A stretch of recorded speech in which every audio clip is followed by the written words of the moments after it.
Olá, meu nome é Sebastião Ernesto, eu sou médico anestesiologista e vou falar um pouco sobre gerenciamento da hidratação, da manutenção do estado hídrico do paciente durante a neuroanestesia. Fluidoterapia em anestesia é um tópico extremamente complexo, envolto por uma série de dúvidas e incertezas causadas pela falta de evidência científica forte o suficiente para respaldar a tomada de decisão de uma maneira generalizada ou muitas vezes até específica que nos orientem de uma maneira global como e quando, em que intensidade e com que qualidade de líquidos devemos manusear essa hidratação, oferecer esse líquido ao paciente em questão. Três tópicos são fundamentais na tomada de decisão, na formulação de um planejamento de hidratação do paciente. São eles a cirurgia, o paciente e o tipo de líquido que vai ser oferecido a esse paciente. A cirurgia, principalmente relacionando o tempo dela, quanto maior o tempo, maior a exposição desse paciente às variáveis ou às situações que levam à perda de líquido e ou de sangue nesse paciente, uma desidratação ou uma hipovolemia global. Então, uma cirurgia que pode eventualmente ter uma prevalência de sangramento mais acentuada, ou a posição do paciente, onde o tipo de líquido, a quantidade de líquido podem ser de fundamental importância em complicações como até a perda visual desse paciente. Então, a maneira como vai ser mantida a volemia desse paciente, importante na oferta de oxigênio tecidual, é extremamente importante e extremamente ligada ao tipo de cirurgia. Cirurgias de duração muito curta, cirurgias que têm pouca perda sanguínea ou que têm pouca exposição com perda de líquido durante a cirurgia de menor monta, essas são mais fáceis de se administrar e se levar a bom termo aquele procedimento que o anestesiologista tem a incumbência de prover paciente, oferecendo algumas variáveis também de extrema importância, como a sua idade, as comorbidades eventualmente presentes, o tipo de medicação que é utilizada para tratar essas comorbidades ou até a patologia cirúrgica que o leva à sala de cirurgia, e a reserva fisiológica, que é tão ou mais importante que a idade, vai nos mostrar como esse paciente é capaz de se adaptar a mudanças de estados fisiológicos ou fisiopatológicos antes, mas principalmente durante a cirurgia. E como isso vai ser conduzido durante a cirurgia. O status de hidratação desse paciente também de extrema importância. Isso hoje, graças a evoluções importantes, como as defendidas e elaboradas pelo projeto ERAS, pelo projeto Acerto, onde permitimos e até incentivamos os pacientes a se manterem hidratados e hidratando até 2 horas antes da cirurgia. O tempo de jejum para alguns componentes nutricionais se modificando à medida que o tempo vai avançando e à medida que a ciência nos mostra, através de estudos, comparações, como podemos manusear melhor esse paciente, preparando para o momento da cirurgia. Então, manter sempre esse paciente o menor tempo possível, quando possível, obviamente, o menor tempo possível em jejum, até 8 horas de jejum, para alimentos sólidos, seria o ideal na maioria das situações, 6 horas de jejum para lanches leves, uma torrada, leite não natural, não materno, eventualmente podendo ser oferecido para esse paciente, e líquidos claros, sem resíduos, sem polpa, como água, suco filtrado, café, entre outros, até 2 horas antes da cirurgia. E hoje até com uma oferta preferencial de carboidratos para esses pacientes, para que eles também mantenham, além da hidratação, um status metabólico de maior qualidade, diminuindo a resistência à insulina, fazendo com que ele apresente menor acidose, menor chance de hiperglicemia nos diabéticos ou não diabéticos, no pré-operatório. Então, em relação ao produto, como vamos escolher qual o líquido melhor para oferecer para esse paciente, qual a quantidade? Hoje sabemos que a hidratação com cristalóide, com colóide, não é apenas uma oferta de algum produto que só vai trazer o bem para esse paciente, e como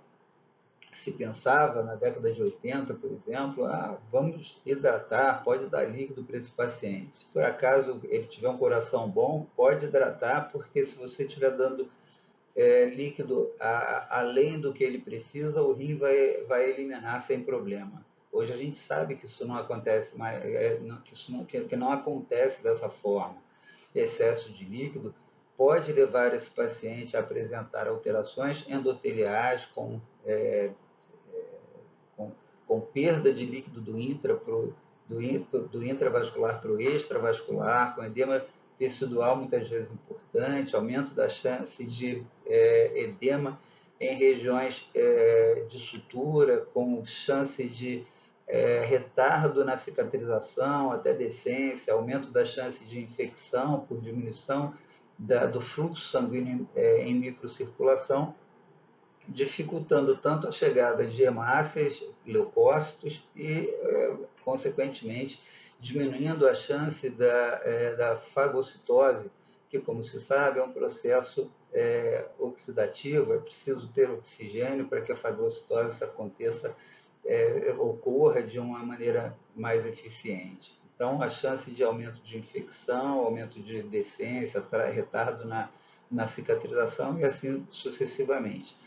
Por outro lado, a hidratação insuficiente pode levar esse paciente a ter uma diminuição do seu volume circulatório, com diminuição também da oferta de oxigênio tecidual, o que também não é bom.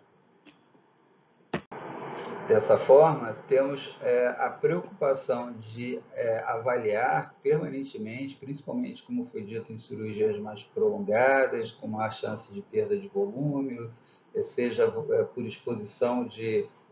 superfícies mucosas ou superfície serosa, ou perda de volume sanguíneo por hemorragia, entre outros. Então, a manutenção dessa avaliação constante vai nos trazer a resposta da melhor maneira de se administrar essa fluidoterapia nesse paciente. E no paciente neurológico, isso envolve uma preocupação ainda maior, já que existe a necessidade de manutenção de integridade da barreira hematoencefálica, que protege contra a formação de edema cerebral, edema de tecido neurológico, que é contido, como a gente sabe, dentro de uma caixa óssea que tem pouca distensibilidade, a complacência é extremamente reduzida, e qualquer aumento de volume dentro dessa caixa óssea, que é o crânio, vai aumentar a pressão intracraniana. Então, aumento tanto de massa de tecido, através do surgimento de tumores, de surgimento de trombos ou hemorragias que podem formar grandes hematomas e deslocar o nosso encéfalo contra aquela região que é, como foi dito, de complacência praticamente inexistente. Então, o aumento da quantidade de líquido, seja através da formação de edema, da formação de abscesso, da formação de hematoma, então, são extremamente deletérios esse encéfalo e podem trazer consequências muito sérias a esse paciente. De qualquer forma, há uma preocupação na manutenção do estado hemodinâmico equilibrado desse paciente e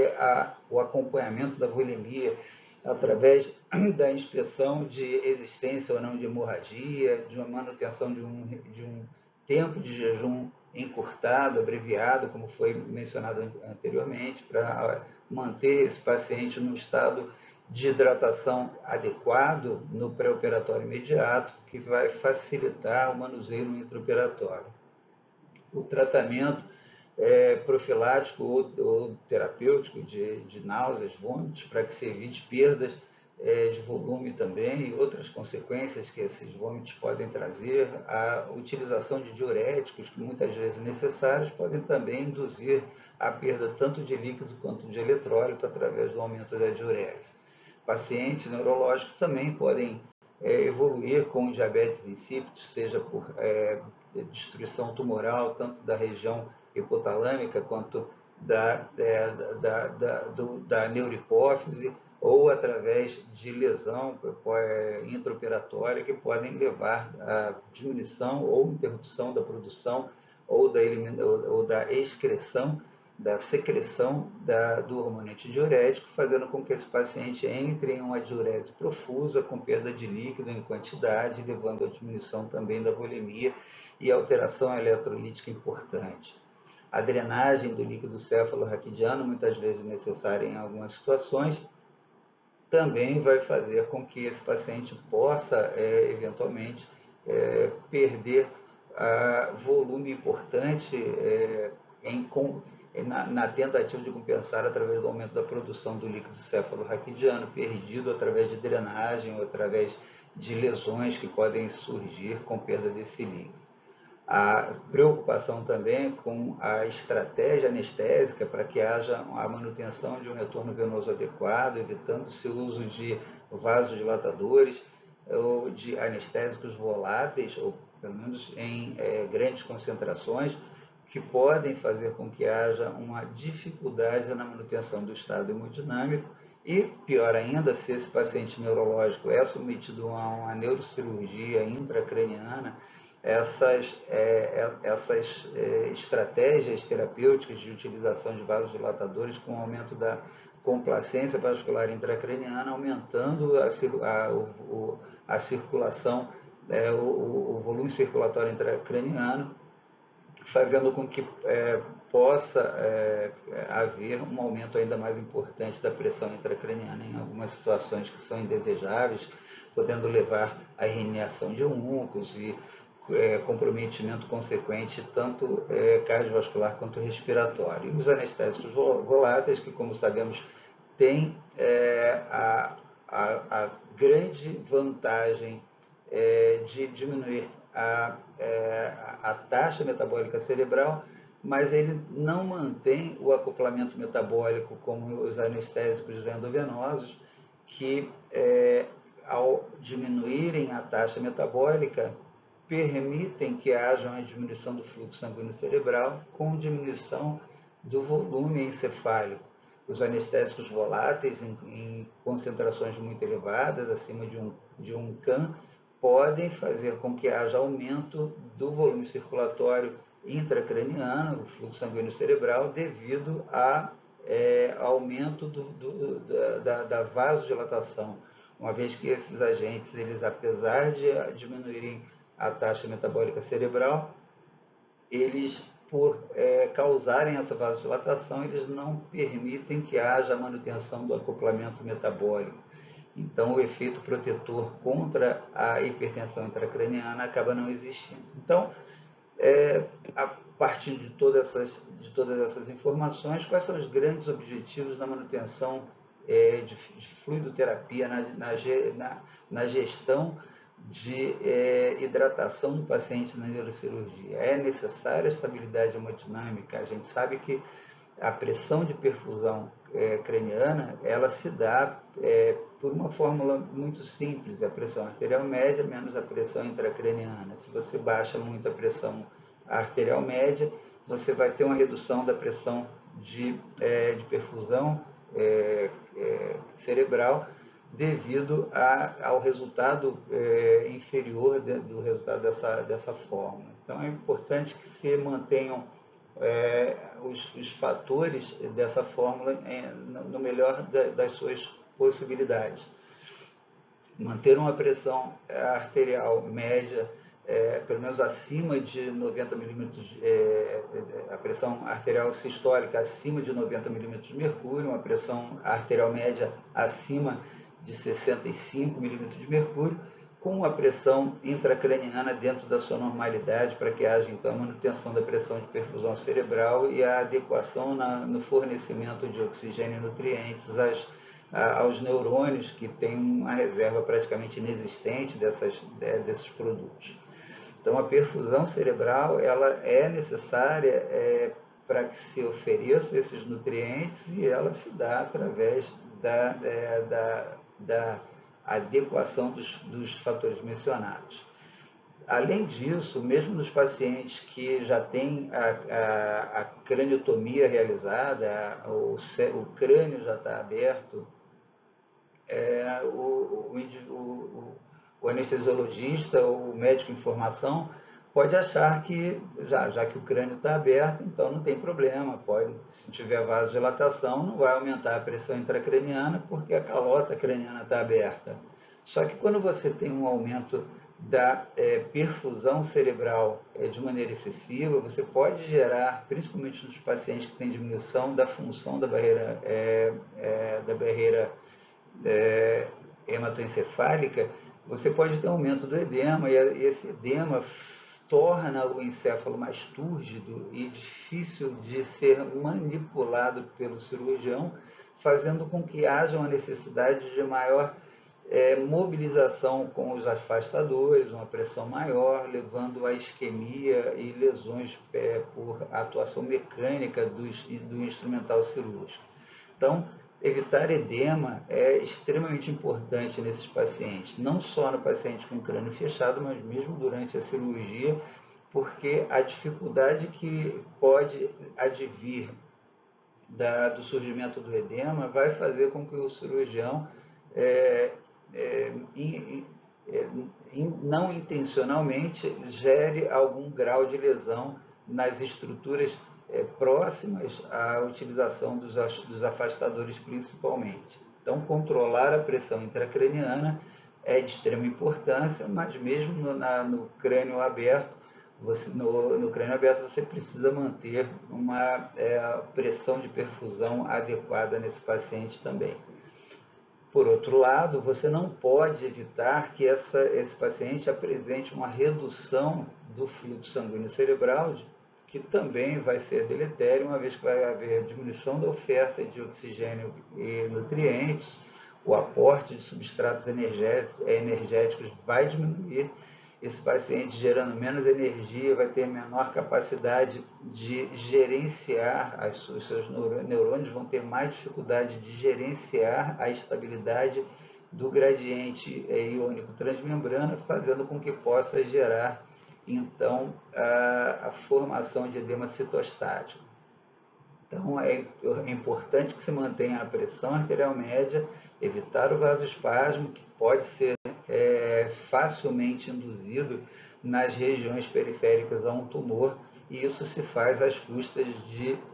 manutenção de pressão arterial média. Então, manter um volume circulatório ideal, sem que haja excesso de hidratação nesse paciente. Repetindo o que foi dito em relação ao preparo pré-operatório no paciente, para a manutenção de uma volemia e uma hidratação adequada, sempre importante a orientação da equipe e do paciente para que ele se mantenha no seu estado normal de hidratação. Então, repetindo, encurtamento do tempo de jejum, aquele jejum muito prolongado, como se fazia antigamente, o paciente ficar em jejum 12 horas, nem água, nem sólido, nem nada, isso é extremamente deletério, já foi observado. Manter esse paciente hidratado, tomar água, não é, a filosofia não é só permitir que esse paciente tome água ou líquido sem resíduo, não é só permitir, é incentivar, inclusive. Ele tem que ficar hidratado, bem hidratado, ele tem que chegar para a cirurgia no seu melhor estado fisiológico. E hoje a tendência também de se oferecer carboidratos de baixa complexidade para esse paciente também não entrar em cetoacidose, não começar a utilizar lipídios na geração de energia nesse paciente, que pode aumentar a formação de ácidos graxos, formando corpos cetônicos através da metabolização hepática e fazendo com que esse paciente tenha um consumo metabólico inadequado, fazendo com que ele aumente a resistência à insulina e muitas vezes, mesmo no não diabético, você pode apresentar, pode se deparar com o aumento da incidência de hiperglicemia no pós-operatório. Por outro lado, mesmo no paciente mesmo no paciente diabético, já foi demonstrado que a oferta de maltodestrina ou de soluções de carboidratos de baixa complexidade podem ser extremamente benéficas por manutenção mais fisiológica do seu estado metabólico, melhorando diminuindo a resistência à insulina e diminuindo a produção de hormônios contrarregulatórios que podem fazer com que haja maior dificuldade no manuseio dessa glicemia. Então, diminui a produção de catecolaminas, de glucagon e algumas citocinas inflamatórias que podem ser deletérias tanto no intra como no pós-operatório. A utilização do jejum encurtado, com oferta de água e líquido sem resíduo até 2 horas antes, como foi mencionado anteriormente, e a oferta de maltodestrina 100 mg em 200 ml na noite anterior e 50 mg em 100 ml até 2 horas antes da indução da anestesia, para que se tenha um tempo adequado de esvaziamento gástrico. Obviamente, em alguns pacientes que têm um retardo no esvaziamento gástrico, essa conduta vai ter que ser avaliada e repensada e se pesar a relação entre benefícios e riscos que essa conduta pode oferecer. Mas naqueles pacientes que apresentam um adequado esvaziamento gástrico, sem história importante de desautonomia gástrica, entre outros, essa conduta leva com certeza, isso já foi demonstrado em vários estudos, a uma manutenção de estado metabólico muito mais vantajoso para esses pacientes. Em relação ao tipo de líquido a ser oferecido a esse paciente, muitas dúvidas ainda existem, os estudos são muito controversos em todos os pontos de avaliação, se é para dar cristalóide, se é para dar colóide, qual tipo de colóide, qual o volume de colóide ou de cristalóide, mas para que se tenha uma base de entendimento do assunto e que se possa especular sobre esses diversos pontos, é necessário que se entendam alguns conceitos. Sabemos que na periferia, fora do sistema nervoso central, existe a perda de líquido para o interstício a partir do volume circulatório, e essa perda ela obedece à lei de Frank-Starling, onde a pressão hidrostática intravascular é uma pressão que move esse líquido e alguns solutos a deixarem o intravascular em busca de um interstício que tem, na verdade, essa pressão hidrostática, muitas vezes até negativa, muitas vezes até subatmosférica, mas com certeza, na maioria dos tecidos em estado normal, a pressão hidrostática intravascular é maior que a pressão hidrostática tecidual. Isso faz com que haja uma tendência desse líquido a deixar o volume intravascular. Por outro lado, existem outras forças que tendem muitas vezes a manter esse líquido dentro da árvore circulatória, e essas forças são principalmente determinadas pela presença de solutos que geram uma pressão osmótica, e essa pressão osmótica ela se dá pela presença de maior conteúdo de sódio e outros eletrólitos no volume circulatório. Além disso, existe também a presença de macromoléculas, como as albuminas e imunoglobulinas, que fazem com que haja também uma força de atração do líquido do interstício em direção ao intravascular. E é a resultante de todas essas forças, a força hidrostática, que é maior no sentido de empurrar esse líquido para fora,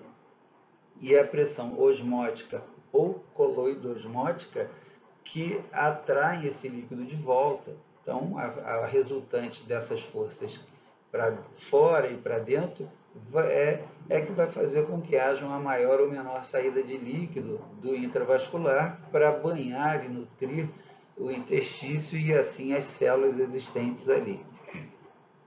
A diferença entre pressão osmótica e pressão coloidosmótica é que a pressão coloidosmótica é um tipo de pressão osmótica exercida por substâncias de alto peso molecular, um peso molecular acima de 30 mil Daltons. A albumina, por exemplo, tem 69 mil Daltons. Existem outros colóides, chamados assim, devido ao peso molecular das substâncias que são solutos dessa solução, como o hidroxitistarte, o destran, as gelatinas e assim e a albumina. Então são substâncias que apresentam um peso molecular muito grande e esse peso molecular que ocorre devido à sua cadeia molecular extensa faz com que elas deixem o intravascular com muita dificuldade pelos poros capilares que são da ordem de 75 angstroms. Então,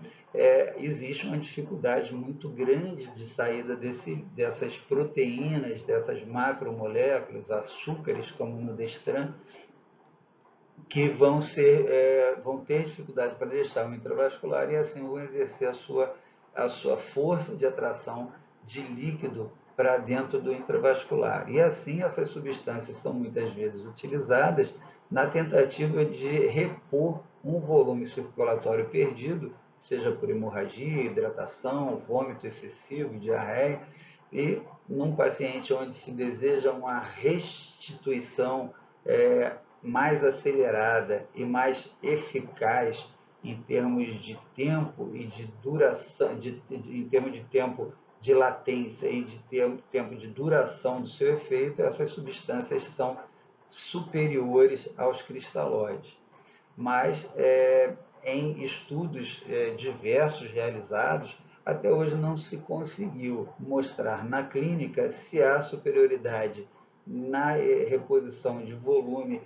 com solução cristalóides ou colóides. Muitas vezes essa decisão acaba esbarrando em fatores econômicos, já que, por exemplo, os cristalóides são extremamente mais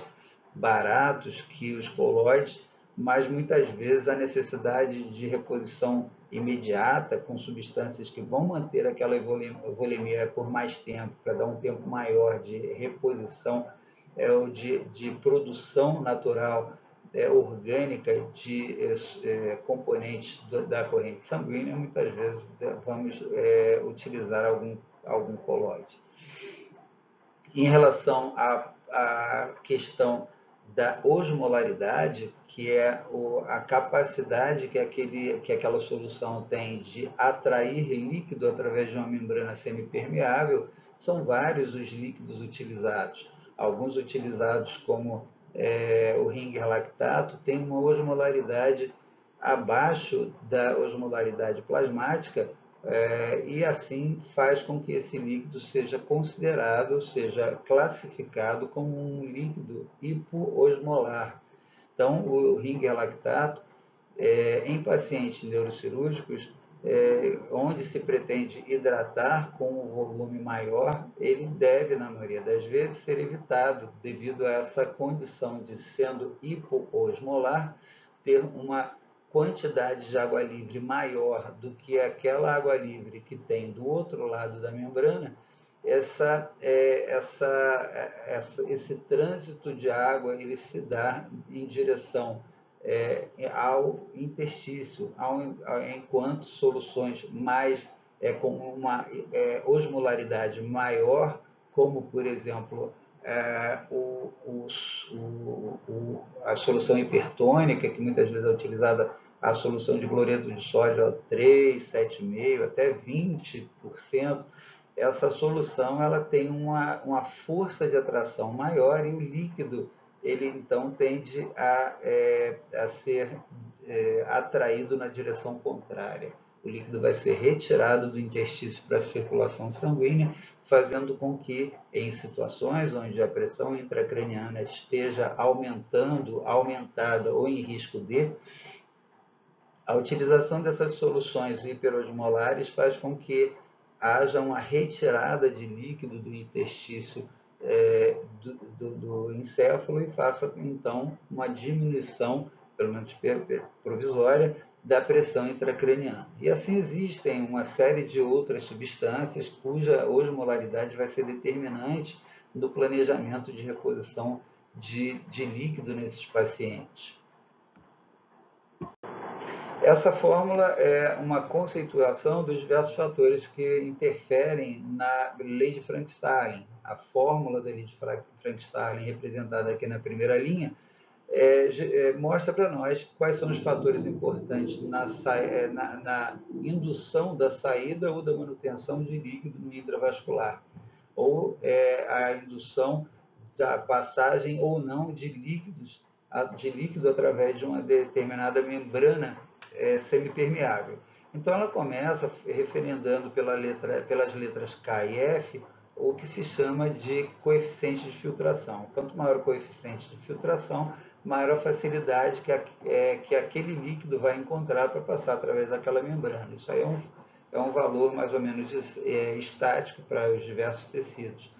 A outra letra, a letra S, simboliza a área de superfície de contato da solução, que quanto maior,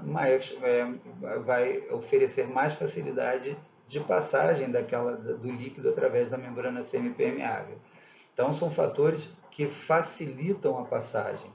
Nos primeiros parênteses, a diferença entre pressão hidrostática capilar e pressão hidrostática intersticial, que, como foi dito, é muito inferior à pressão hidrostática do capilar e resulta numa pressão mais favorável à saída do líquido. Disso vai ser subtraída a tendência desse líquido retornar para o lado original desse líquido, ou a tendência do líquido ser mantido naquele lado original. Então,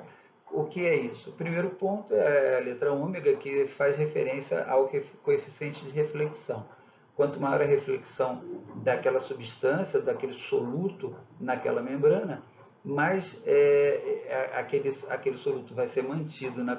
no lado original e vai dificultar a saída de líquido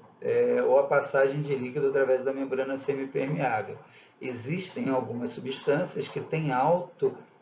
coeficiente de reflexão, como, por exemplo, a solução hipertônica. A solução hipertônica passa muito pouco através da membrana hematoencefálica, então ela vai ser muito importante na manutenção da retirada de líquido daquele outro lado da membrana para o lado onde essa solução hipertônica se encontra. Substâncias que têm um coeficiente de reflexão muito baixo significa que elas passam muito através da membrana e elas vão gerar pouca importância nesse segundo membro da fórmula. E o segundo membro da fórmula é representado pela diferença entre a pressão osmótica. É a pressão osmótica do capilar menos a pressão osmótica do interstício. E isso faz com que haja uma também diferença que favorece um número maior, a pressão osmótica intravascular é maior do que a intersticial. Então, o resultado desse segundo membro da fórmula normalmente é um resultado que demonstra uma tendência à manutenção do líquido no intravascular. Então, temos o primeiro segmento, o primeiro membro da fórmula, que é das pressões hidrostáticas que tendem a empurrar o líquido para fora, e o segundo membro da fórmula, que é o resultado das pressões osmóticas que geram uma tendência na direção contrária. Então, é desse resultado total que vai demonstrar para uma determinada membrana e para um determinado tipo de líquido que se oferece àquele paciente, se há uma tendência maior do líquido permanecer no intravascular ou não. A partir disso, É sabido que os líquidos oferecidos como cristalóides, eles têm um tempo de permanência no intravascular muito pequeno, porque aqueles poros nos capilares periféricos, na ordem de 75 angstroms, permitem com muito mais facilidade o trânsito de eletrólitos de um lado para o outro da membrana capilar, fazendo com que a pressão hidrostática seja muito importante nessa geração de trânsito de líquido através da membrana. Já na utilização de substâncias colóides na região periférica, ocorre uma dificuldade maior do colóide passar através desses poros de 75 angstrom na periferia, nos capilares periféricos, e aí as macromoléculas dos colóides, hidroxietil starch, destran, albumina, são substâncias muito grandes que não saem do intravascular com facilidade, se a membrana capilar estiver íntegra, e elas vão ter muito mais importância na manutenção do volume circulatório que as substâncias cristalóides. Já quando você tem uma visão voltada para o sistema nervoso central, onde as junções entre as células endoteliais é muito mais íntima, com poros agora, ao invés de 75 angstroms em média, como é na periferia, aqui vai ter poros de 5 a 10 angstroms, muito menores que aqueles da periferia. Então, nem as macromoléculas e nem os eletrólitos conseguem passar ali com facilidade. Então, eles são mantidos no intravascular e, devido a essa barreira hematoencefálica, os cristalóides vão ter, quando utilizados em solução hipertônica, um resultado muito mais importante do que na periferia, já que na periferia eles também passam através dos poros maiores, dos poros capilares. E aqui isso gera um outro conceito importante. Quando a gente fala em pressão osmótica, a pressão osmótica, aquela osmolaridade que é gerada, ela não é gerada pelo tamanho da molécula, ela é gerada pela quantidade de molécula.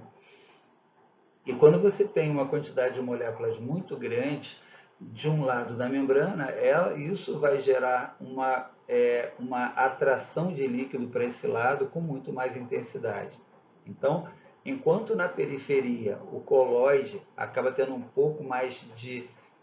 efetividade na manutenção do volume circulatório, já que as macromoléculas não saem dos capilares com facilidade e atraem o líquido para o intravascular, e na periferia o cristalóide ele sai com facilidade. Então, em cerca de 1 hora, apenas cerca de 1/3 ou 1/4 daquele cristalóide que você ofereceu para o paciente ainda vai permanecer no intravascular. Mas na circulação cerebral, na circulação medular, isso é bem diferente devido à presença da barreira hematoencefálica, que não permite a passagem de cristalóides também, de eletrólitos também. Quando você oferece cristalóides em alta concentração, como na solução hipertônica, aquela concentração de sódio, cloreto de sódio, vai ser muito mais importante na atração de líquido do que os colóides, porque o que importa não é o tamanho da molécula, é a quantidade de soluto. E a quantidade de soluto na solução hipertônica acaba sendo muito maior e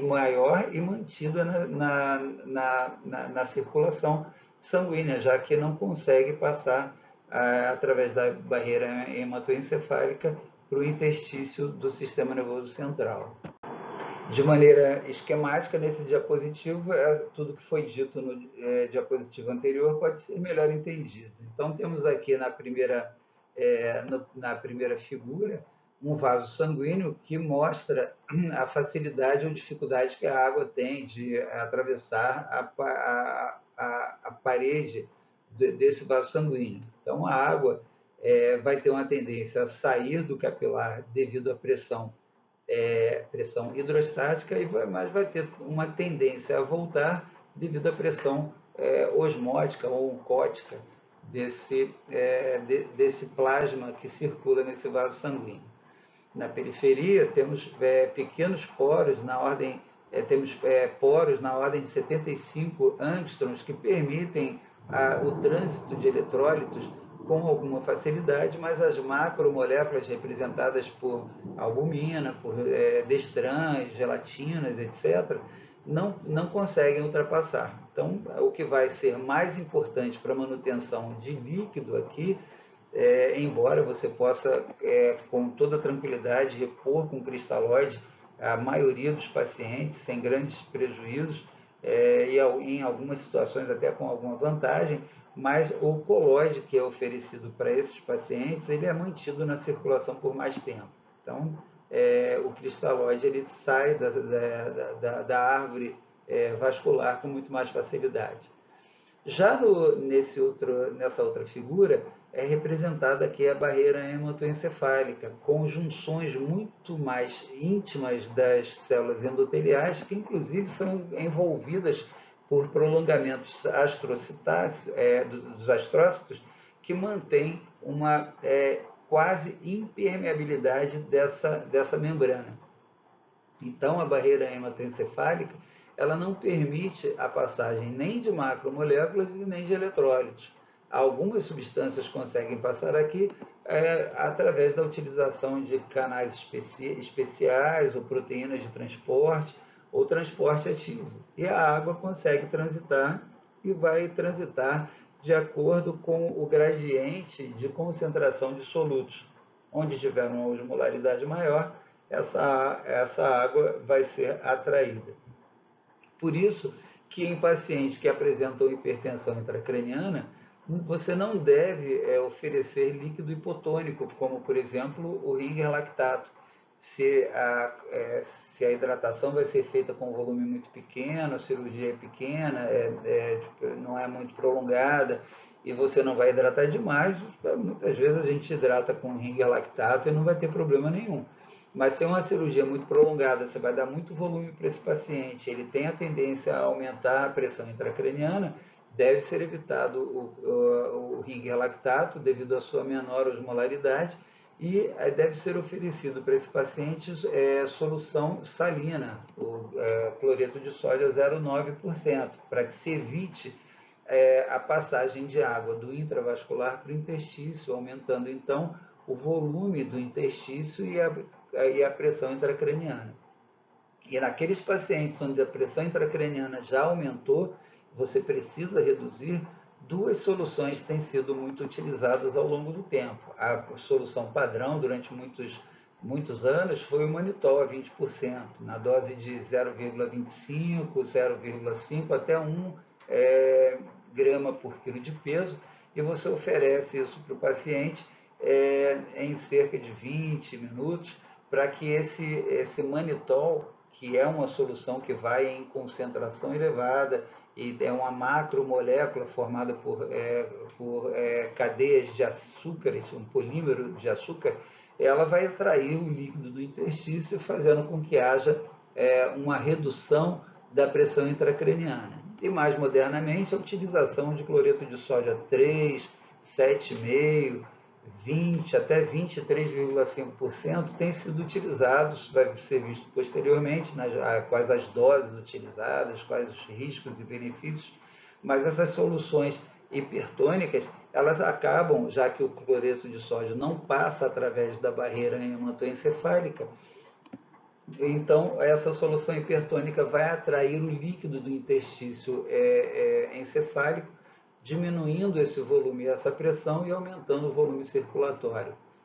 Mas existe a possibilidade de, em alguns pacientes submetidos a trauma, pacientes com isquemia cerebral, pacientes com alguns tipos de tumor, existe a possibilidade da lesão da barreira hematoencefálica com possibilidade de perda de macromoléculas aqui também. Então, pode haver a passagem de eletrólitos e, em algumas situações, até de macromoléculas. Por isso,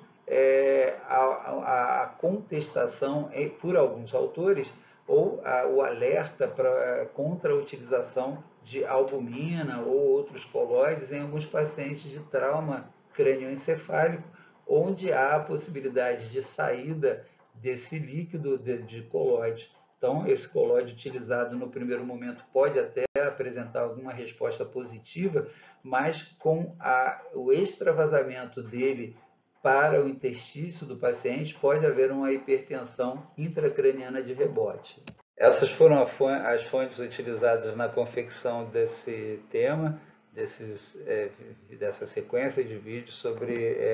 fluidoterapia em neuroanestesia. Terminamos aqui então o nosso primeiro vídeo sobre fluidoterapia em neuroanestesia. Espero que tenham gostado. Um grande abraço.